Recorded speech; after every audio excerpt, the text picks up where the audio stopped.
Assalamualaikum warahmatullahi wabarakatuh. Alhamdulillah.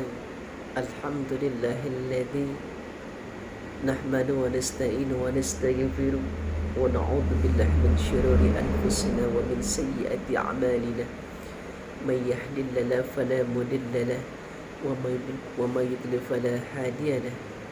Asyhadu an la ilaha illallah wa asyhadu anna Muhammadar Rasulullah la nabiyya ba'dah. Wa qala Allah ta'ala fi kitabihil karim, A'udzu billahi minasy syaithanir rajim. Yarfa'illahu alladhina amanu minkum walladhina utul 'ilma darajat. Wa qala Rasulullah sallallahu alaihi wasallam, utlubul ilma walau bisin fa inna talibil ilmi faridatun ala kulli muslim. Innal malaikah tad'u ajnihataha li talibil ilmi yardu'an bima yatlub. Wa qala Rasulullah sallallahu alaihi wasallam aidan, ish ma syi'ta fa innaka mayyitu wa amal man syi'ta fa innaka mufarriqu wa habib man syi'ta fa innaka majziyun. Ayyuhal hadirun, para sahabat yang dimuliakan Allah Subhanahu wa taala. Pertama dan yang paling utama, tiada henti kita panjatkan puja-puji syukur atas kehadiran Allah Subhanahu wa taala, yang mana setiap saat, setiap waktu, setiap detik Allah berikan hembusan nafas sehingga kita bisa melakukan semua aktivitas kehidupan kita. Ketika Allah berikan nafas kepada kita, berarti masih ada kehidupan dalam diri kita. Lalu apakah fungsi hidup kita ini? Yaitu wa ma khalaqtal jinna wal insa illa liya'budun. Dan aku tidak akan menciptakan jin dan manusia, kata Allah, melainkan agar mereka beribadah kepadaku. Salawat dan salam mari kita sampaikan, mari kita kirimkan, mari kita sanjungkan kepada keharibaan yang Nabi kita Muhammad sallallahu alaihi wasallam. Karena Nabi kita telah membawa kita dari zaman yang biadab menuju zaman yang beradab. Seperti saat ini, seperti sekarang ini, itu adalah perjuangan baginda Nabi kita Muhammad sallallahu alaihi wasallam.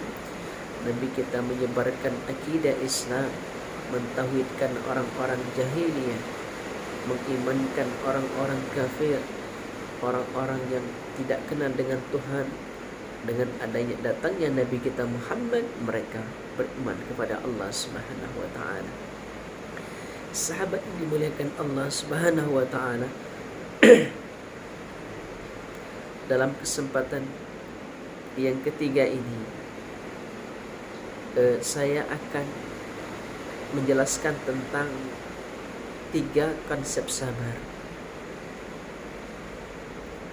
dalam kita melakukan semua aktivitas kita dalam kehidupan kita sehari-hari, baik itu pekerjaan yang berat ataupun ringan, baik itu pekerjaan yang kita lakukan itu dampaknya positif ataupun sebaliknya ada suatu pekerjaan yang tidak menguntungkan di dalamnya. Intinya sabar itu terbagi menjadi 3 konsep. Konsep yang pertama, sabar itu yaitu sabar dalam bertindak. Apa yang dimaksud dengan sabar dalam bertindak? Dalam kita memutuskan suatu perkara agar mendapatkan hasil yang positif, agar mendapatkan hasil yang baik, maka di sini harus ada sabar. Sabar dalam bertindak. Kita tidak ceroboh, kita tidak tergesa-gesa, namun kita sabar mengambil keputusan. Kenapa harus sabar?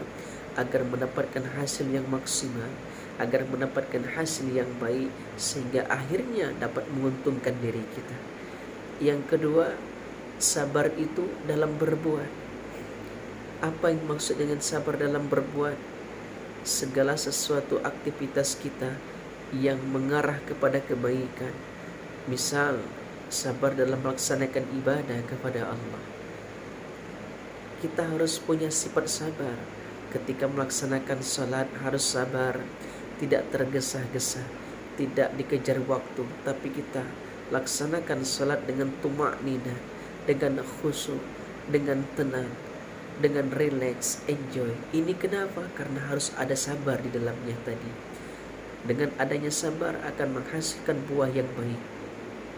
Kenapa? Allah Subhanahu wa taala dalam Al-Qur'an Allah berfirman, "Ya ayyuhalladzina amanu ista'inu bis-sabri was-salat, innallaha ma'as-sabirin." Wahai orang-orang yang beriman, mintalah pertolongan kepada Allah dengan sabar dan salat. Sesungguhnya Allah bersama orang-orang yang sabar. Kenapa di dalam ayat ini Allah hanya panggil ya ayyuhalladzina amanu, wahai orang-orang yang beriman? Tidak Allah panggil ya ayuhan nas, wahai sekalian manusia, tidak. Tetapi orang yang mampu bersabar adalah golongan hanya orang-orang yang beriman saja. Kenapa? Kata Allah, wahai orang-orang yang beriman, ketika kalian punya masalah, ketika kalian diuji dengan berbagai macam ujian, maka kalian harus datang kepada Allah, bersimpuh di hadapan Allah, sujud kepada Allah, mohon ampun kepada Allah, berdoa kepada Allah. Untuk apa? Kenapa? Karena dibalik semua ujian yang datang silih berganti dalam hidup kita, maka di situ kita harus punya sifat sabar. Karena apa? Innallaha ma'as-sabirin. Allah bersama orang yang sabar. Ketika kita sabar dalam menghadapi segala persoalan hidup kita, maka Allah akan berikan solusi yang terbaik untuk kita. Sabar, konsep sabar yang ketiga yaitu sabar dalam menahan. Apa maksud sabar dalam menahan? Menahan dalam arti kata menahan berbagai macam ujian, cobaan yang Allah berikan kepada kita. Jangan ketika nanti Allah uji kita dengan berbagai macam persoalan hidup yang susah, kita langsung mengeluh. Jangan. Namun Allah tuntun kita. Dengan cara apa Allah menuntun kita? Dengan sabar. Lihat kata Nabi, as-sabru diya'un. Sabar itu adalah cahaya. Awalnya sabar itu adalah menyakitkan, namun ketika kita mampu melewati pukulan pertama dengan sifat sabar, maka akhirnya akan manis, laksana seperti madu, bahkan lebih manis daripada madu. Inilah sifat sabar. Lihat para sahabat Nabi, ketika mereka melaksanakan semua aktivitas kehidupan mereka sehari-hari, meskipun sehari-hari dalam material mereka penuh dengan kekurangan, terkadang makanan, minuman, penuh mereka dengan kekurangan. Namun apakah mereka melupakan Allah? Tidak. Apakah mereka lupa kepada Allah? Tidak. Apakah mereka tidak mau mengikuti apa yang Rasulullah contohkan kepada mereka? Tidak. Namun mereka semakin Allah uji dengan kesusahan, semakin Allah uji dengan kemiskinan, mereka tetap taat kepada Allah, mereka tetap beriman kepada Allah, mereka tetap ingin mendapatkan cinta Allah, cinta Nabi kita Muhammad sallallahu alaihi wasallam. Semoga dengan adanya 3 konsep sabar ini kita mampu mengharuniai, kita mampu mengharungi kehidupan kita sehari-hari dengan sifat sabar. Karena ketika kita sabar akan muncul satu sifat lagi dalam hati kita, yaitu sifat ikhlas. Nah, sifat ikhlas ini di atas sifat sabar lagi. Namun kali ini kita bahas hanya tentang sifat sabar dulu. Baiklah teman-teman yang dimuliakan Allah Subhanahu wa taala, semoga kita mampu bertindak dalam bersabar, berbuat dengan sabar, dan kita menahan segala macam ujian yang Allah berikan kepada kita dengan sabar. Semoga kita nanti Allah golongkan bersama orang-orang yang mulia, bukan saja di dunia, namun di akhirat Allah kumpulkan kita bersama orang yang saleh. Amin ya rabbal alamin. Wahai sahabatku yang dimuliakan Allah, jangan lupa klik tombol lonceng yang ada di bawah. Jangan lupa subscribe agar tidak terlewatkan video yang selanjutnya yang akan saya sampaikan. Terima kasih. Akhirul kalam, Allahul muwaffiq ila aqwamit thoriq.